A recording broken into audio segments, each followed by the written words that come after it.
my camera straight. Hold on. What's up, everybody? Welcome to my second live. I'll get my camera straight, y'all. I feel like it's a blur over here, but I'm gonna just roll with it. Hold on. Hold on, y'all. Rotation. Okay. Hold on, y'all. Sorry. I'm trying to get my whole camera straight. All right. What's up, y'all? Welcome. Sorry about the beginning. Had to get my camera straight. But anyway, this is Tasha checking in with another video, and this video is Love After Lockup, Season 5, Episode 1. We back, y'all, with another season of Love After Lockup. If this is your first time watching the video, thank you for watching. Welcome to the family. Go ahead while you're here, subscribe to the channel. And while you're here, hit the thumbs up button and then get it popping in the chats. Shout out to the replay gang. Thank you for checking in as well. Go ahead and subscribe, thumbs up, and get it popping with the chat in the comment section. If I had to give this opening season a number on a scale of 1 to 10 for how I feel that it went, I'm gonna just give it maybe a 6. I mean, it wasn't all of that, but it was what it was. Disclaimer before we get started. Yes, I know Asante has passed, but I will be reviewing him and Renika because they kept them in the show. They did open up with a disclaimer that they understand that Asante is no longer with us, but this was already shot before he passed. So I'm gonna go ahead and keep them in my reviews, y'all. So I'm gonna try to be respectful as possible. But let's get started. If it's your first time joining me, when I look down at my notes, that does not mean I'm ignoring y'all, or that doesn't mean I'm looking at something else. I take notes, and so I like to look down and keep myself on track. Okay, so the first couple I'm gonna talk about is Brittany and Andy. I done grafted both of their names together, Brandy. But Brittany and Andy, okay? So it opens up, they are in the hotel from Love During Lockup. They're still at that hotel. And Andy is setting up the gifts for Brittany in their hotel room on the bed. And the son, Barry, is there. He's like, Dad, why don't you put the money in the teddy bear and put it like this and put some flowers around it, trying to give him pointers on how to set it up. And Andy is like, oh, wow, that's a good idea. As if he just saw the long division problem or something. I was like, okay, I mean, he helped you set up the gifts. I mean, you couldn't have figured that out, but whatever. So they go on, and Andy talks about how he's super excited to see Brittany. Of course, he says his background, he's been married twice. First wife, 14 years he was married to her. They had 3 kids, and she ended up adopting a drug addiction, and that ended their marriage. And then not too long after that, he married another woman, and that didn't work out. So here he is with Brittany. He says that Brittany is the love of his life, and that he's planning on spending the rest of her life with him. He's planning on spending the rest of his life with her. And I'm trying to figure out, how is that possible? You've only known this woman for 8.5 to 9 months, and all of a sudden you are convinced that you're going to spend the rest of your life with this particular woman.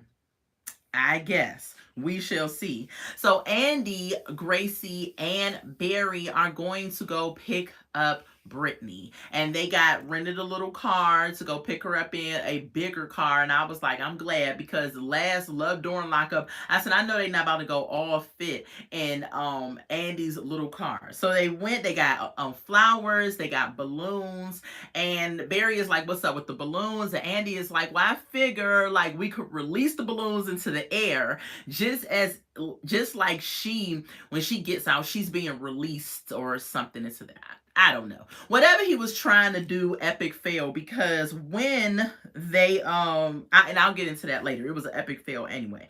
So they're waiting. They get to the spot where they are supposed to meet Brittany. They can't go physically all the way to the jail because of some lockdown standards or whatever happened. So they have to wait down the street from the jail, and the jail van will bring her down. So they're waiting, and we see on the bottom of the screen 2 hours later. Shout out to SpongeBob. So they're still waiting and they're waiting for her. So Barry says, well, you hold the flowers, I'll hold the balloons. They're still waiting. And so 2 hours have passed and they're like, what is taking so long? I don't understand why they didn't get in the car and wait and sit down. Like, why do they have to physically stand out there? If they know the van, because the van pulled right in when they dropped her off. So the van knew where they were going. Why did y'all have to stand out there for 2 hours or more waiting for her? And it probably was more because the 2 hour mark, they were still standing after the 2 hours.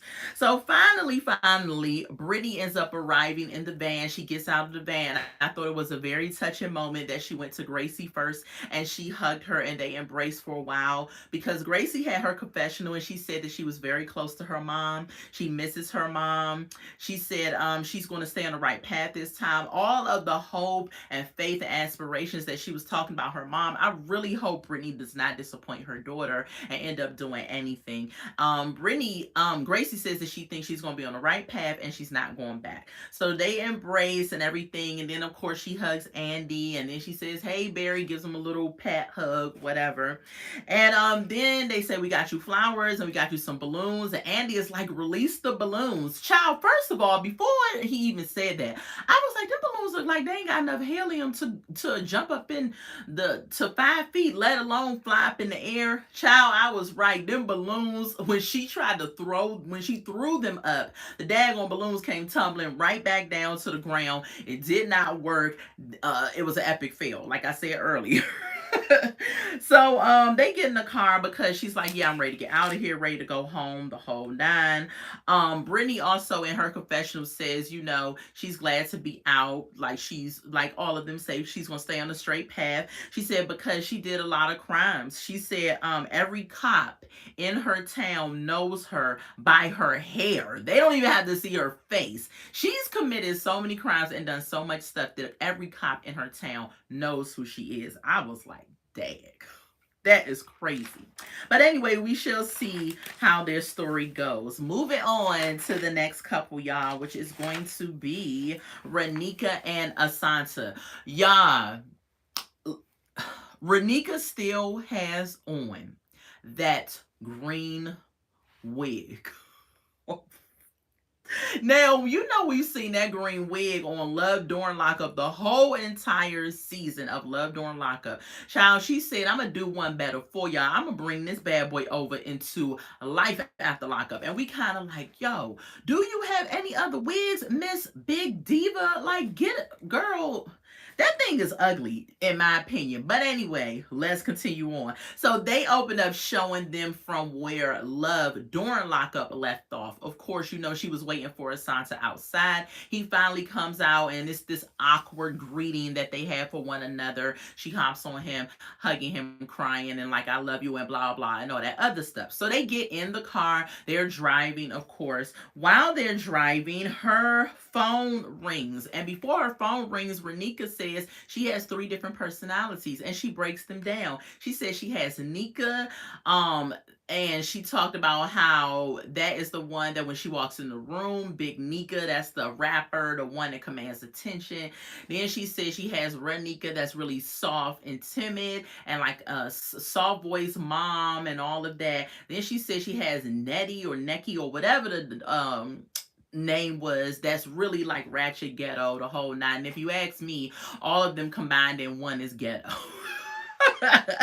So then she gets a phone call on her phone. And remember last week, we learned that whoever Auntie was actually Asanta's girlfriend. And Renika said that she would confront Asanta about it, but not then. She wanted to get him out, probably had sex with him, and then ask him the next morning about who Auntie was. But it didn't play out like that because while they were riding, Auntie called Renika's phone and asked to speak to Asanta. Renika was like, oh, you want to speak to Asanta? Here you go, and hands her the phone. I'm like, girl, the dumbness of you continues. So she hands Asanta the phone. When he gets on the phone and she's in the driver's seat, she's like, put it on speaker. Put it on speaker before I punch you in the face. Put it on speaker. And I'm just like, girl, girl, he ain't never put it on speaker. The girl said what she said to him. And I thought when they're on these reality shows, though, you have to put your phone calls on speaker. That's what I thought. But apparently, Asante got some type of pass or something to not put it on speaker. So he didn't put it on speaker. And then it was a quick phone call and he hung up, handed the phone back to Renika. Renika then goes and she's just like, don't play with me, be honest with me, and blah, blah, blah, blah. He's like, that is my auntie. And then, I don't believe it. I don't believe it. I believe that that is the girl that we now know who was pregnant with his child and everything. And Renika's just being dumb per usual. It's not nothing new. Whatever he says, she's going to agree with. So whatever. So they're driving and driving and driving. They finally get to this Airbnb that Renika has rented. Now, one of two things. First of all, I don't think Renika just moved to Georgia. Based off of the car that she was in, which is her own personal car, because they're not going to give you no rental car that's beat up like that. Okay, and then number two, your daughters just went over the friend's Ray house after just moving there, and then they had school. I believe they're used to going over Ray's house. They know Ray and all of that, and so she tried to spin this narrative that they just moved there. I think she'd been there. I think she went ahead and got an Airbnb for them to chill in for a couple of days or overnight or however long they're going to be there. And so when she got in the Airbnb, she was telling him, babe, you like it and all this stuff. He's like, yeah, this is great, all of that. Then he has the audacity, the nerve, the unmitigated gall to jump on the bed in his fresh out of prison clothes. I was like, are you crazy? I would have been like, get off that daggone bed and go get in the shower. Take them daggone nasty clothes off. No, did she say that? No, she didn't say that. Not only did she not say that, she sit up here and is ready to have sex. And he didn't even wash one ball. Nothing. He didn't wash anything. And they went ahead and had sex with his dirty body, just fresh out of prison. And then keep in mind, she was waiting for him all day outside. So she ain't even gonna wash her own self. So I'm just like, child, both of them dirty, they don't care. I said I'm gonna try to keep it as respectful as possible, but I just got to give y'all what I saw. Okay, so they go ahead, have sex, then all of a sudden 4 hours later they end up saying that showing that on the screen, and we see Asante with a hood on, right, looking like, I'm like, is he about to rob the place? Like, he was walking around in the dark like he was about to do something. Oh, he was gonna do something. All right, he left the house, possibly got in Renika's car and went to go see Auntie, I'm sure it was, while she laying up in there all done up. And that was the end of them. They ain't really had nothing going on for real. I mean, that's what it was. The next couple is going to be Sharea and Anthony. We get to a new couple, okay? We shall see how they go, but already Sharea seems a little on the hood side. Just a little bit. So, oh, yeah, when I saw her, right, and I didn't notice this until she got on the phone with her friend. Don't she look like the girl on Jason's Lyric? The one that was, oh my God, the one with the ponytail that was dating Jada Pinkett's friend. I mean, Jada Pinkett's brother. Y'all know who I'm talking about. The girl with the hard dimples. The actress. I can't remember her name. She'd been missing for a little bit, but that's what I thought about when I saw that long crinkly ponytail she had on with them baby hairs. I said Jason's Lyric, the girl from Jason's Lyric. Y'all drop in the comments and let me know if y'all think the same thing, because that's who she looked like. But anyway, we opened up, she driving in the car, and she goes up to her confessional and she says she's always like bad boys. If you rob a liquor store, I like you. If you knock over your mom's church, I like you. If you're money laundering, I like you. Hey, what's up? I always like the bad boys. I'm like, girl, you another one. Like DJ Khaled, another one. Another one on here. So then she says that Anthony, they actually met when they were 14 and they were, high school little sweethearts or whatever, and he cheated on her and they broke up. Fast forward, they reconnected and now they are together again. Girl, she gets to her apartment. I guess that's where she was driving to. And when she's going up the steps, y'all, she had on these red Michael Jackson leather pants. And she's going up the steps, and all of a sudden, all her booty meat is hanging out as she's going up the steps. And I'm looking at the cameraman like, why are you up this lady's crack? Like, why are you petty? Why didn't you back the camera up a little bit? But even if he backed it up, we still was going to see her booty cheeks hanging out the shorts. I was like, that, and that's what you chose to wear outside. But I digress. That was her choice. So when she opens the doors to her apartment, Anthony's mom was inside her apartment, and she was like, "What are you doing here?" And the mom is like, "Cooking." The mom is just as much of a hood rat as she is, as this whole situation is. But the mom's wig was nice. Her wig was crinkly and laid and nice. And so, yeah, she in the apartment telling us something, I'm cooking. And she was like, why are you cooking? Why are you in here? She's like, girl, I got a key. First of all, I got questions. Why does his mom have a key to your apartment? That's what I'm trying to understand. Very confusing, but the mom up in there cooking, saying she starts talking to Sharea or Cherie or whatever her name is. Y'all drop in the comments to let me know if I'm saying it wrong. I probably am. But anyway, she goes and tells her she's excited about her son getting out, and the mom has her own confessional, and she says, when your son or your child is in there doing time, it's like you're doing time with them, because you have to deal with the phone calls and the packages and the things like that. And she's just like, hopefully he gets out and he does the right thing, and we all hoping that as well, which we shall see.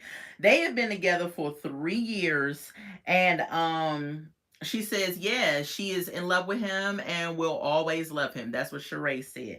Then we pan over. She's on the phone with her friend, and she's talking about she's having a welcome home party for him. And then she goes into saying, and I invited whatever her son's father name is. She invited her son's father to the party for her now boo, the welcome home party, because she says her son's father kept saying, well, if your man was here, he could do this. If your man was here, he can do that. And so she want to kind of throw Anthony in the son's father's face. And I'm just kind of like, what are we, in high school? Why are you inviting the son's father? But I'm like, whatever. Her family thinks that them two are legally married, child. But we find out that Anthony is still married himself.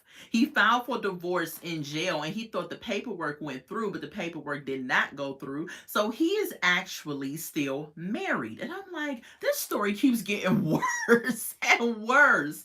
So now she's online trying to print out or buy this fake marriage license. It's like $99.95.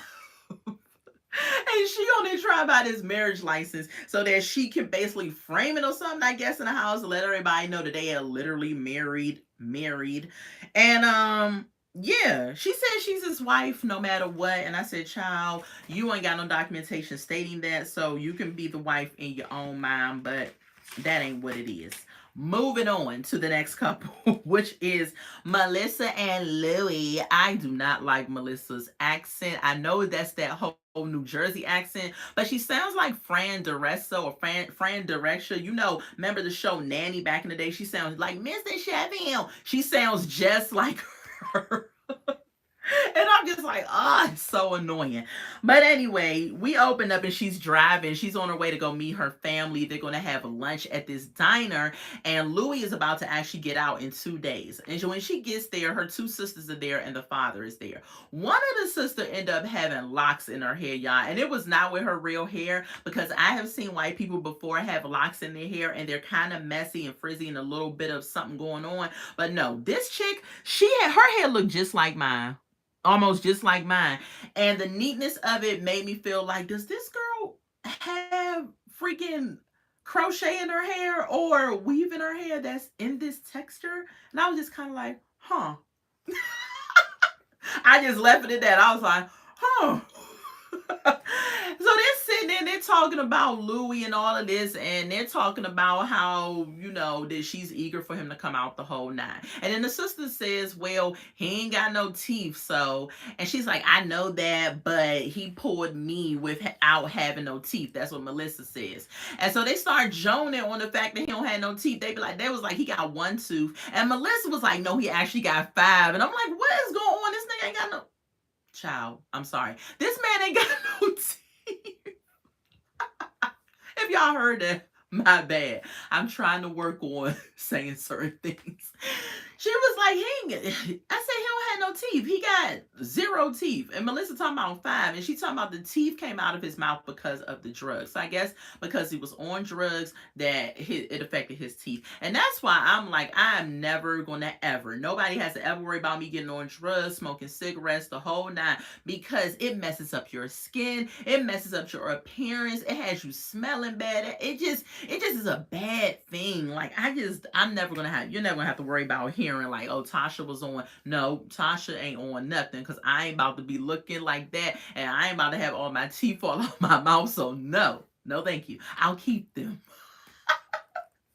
So then the dad does something completely gross while they're sitting there. The dad is saying, well, this is what you're going to be kissing. The dad goes and takes his teeth out of his mouth and was like, this is what you're going to be kissing. And it's like, and they're like, oh my God, you look like a baby. And I'm like, why would you take your teeth out in a restaurant at the table? That is disgusting. And I'm pretty sure when he took them out, some slob came out and stuff. And I'm like, oh my God. And then the dad goes and puts the teeth back in his mouth and rolls them. I'm like, oh, almost threw up in my mouth. I was like, that is disgusting. Then we pan over to her getting on the plane, getting ready to go to Georgia to pick up Louis because he's due out in 2 days. And we get to Donna's house, which is Louis's mom. And Donna is getting Louis's room ready because I guess Louis is going to be paroled to her house. And she's like, getting this ready for Louis. He's my son. I'm looking forward to seeing him, but not looking forward to seeing Melissa. Donna is up here saying, I was the one that was um in the courtroom with him. I'm the one that was with him. And then Melissa comes along and think I want to move out of the way. Basically, she was like, you got another thing coming, B. And I was like, dang. I'm like, what is going on? Donna gonna be a mess. She not gonna let them have no relationship in peace. And then Melissa, while she's driving over to Donna's house, saying that Donna scares her, gives her the heebie-jeebies. She just don't like her. She intimidates her. And I'm like, Melissa, you 39 years old. You about to get punked by his mom? Girl, bye. If you don't stay up to that lady and let her know, listen, I love your son and I'm trying to be respectful, but you not about to talk to me like I'm a child. You're going to respect me. You may not like me, but you will respect me. Shout out to Khalees, right? I'm bossy. You are going to respect me. And Melissa, if you ever see my live, you need to put your foot down and let Donna know that with all due respect, ma'am, you will respect me. Don't talk to me like that. I'm in a relationship with your son, and however we decide to move forward, that's our business, not yours. I just don't get it. These moms this season is going to be a mess. The only mom I rocked with on this review was Key Rock's mom. And so that's all that happened with Melissa and Louis. Let's move on to the next and the last couple, because I think they only did Asanta, Sharea, Andy and Brittany, Melissa and Louis. Yeah. And this is the last couple. This is Brittany and Key Rocks. They didn't show the other couples, but I'm pretty sure they're gonna show the other couples coming up on the later seasons. Remember, y'all, it comes on Friday at 9 p.m. Life After Lockup. And go ahead and subscribe and like and comment on this video because I am going to be doing the reviews for this season, y'all. And like I did with Love during Lockup, did those reviews. So the last couple is Brittany and Key Rocks. Okay, Key Rocks is about to be released. Brittany getting ready to go see him. She says she doesn't smile without Key Rocks. I was like, wow. She said he brings her joy, has her smiling the whole night. And I'm just like, is she just saying that as like a testament of her love to him? Because she did smile when she talked to his mom on the phone. So I'm thinking she was just saying like he makes her that happy, I guess. I don't know. So while she's getting the hotel room decorated for when he gets to the hotel, she calls her dad and she's on the phone with her dad and she's speaking Spanish. They're speaking Spanish. And of course they had the subtitles. And the dad, is saying that, he just wants him to do good. Is he going to do good when he gets out? And she's like, yes, he's going to do fine and everything. And she wants to meet up with the dad, the whole nine. And he's just like, well, Sunday is busy for him. He may not be able to meet up, but he's going to try. So she said she's have gotten a better relationship with the dad. And so she is looking forward to having building a more of a relationship. I really do hope this season that they show a reconciliation between her and her family, because I believe with all my heart that it was some form of misunderstanding that Brittany did not understand from her family. I really do believe it's a misunderstanding there. But anyway, so Brittany is straightening her hair. She's about to go pick up Key Rocks, and then while she's driving to go pick up Key Rock's mom Tammy called, and they're like so excited. She's talking about she's on her way to go get him, but she has bubble guts in her, and she feel like she got to throw up and all this stuff. And she said, "Girl, don't do that. Don't throw up." So she's going, and Brittany says, which I didn't even notice, she says 30 days before an inmate is released, they can have their family send them some clothes that they could wear upon release instead of wearing the uniform, the prison uniform. And I was like, oh wow. I said, I think that is quite interesting. And I also had a question like, can two felons be together? Because Brittany just got out, right? Not too long ago, and now Kiros is coming out. They both have felonies, I believe, don't they? Or was Brittany's a misdemeanor? I have no idea, but I know that two felons, I guess, are not supposed to be together, but I don't know. Maybe they can. I don't know. I love the relationship that Brittany had with Key Rock's mom. You can tell that they had a good relationship. And so Key Rock says, and then we get Key Rock in his confessional. I mean, he comes out, they hug, they embrace, and Brittany says she misses how he used to rap for her. She says, "Babe, I miss how you used to rap for me. Can you rap for me?" So he says, "Yeah." He says, "Yeah," about the rap. So on the side of the road, he starts rapping for her, and I'm just like, keep your day job, whatever that's going to be when you get it. Because the rap was just, but it was cute enough for Brittany. I mean, she loved it, so whatever. So then they get out and they get in the car. We cut over to Key Rocks in his confessional. And he says before he did his transition into a male, he really felt like life had no meaning.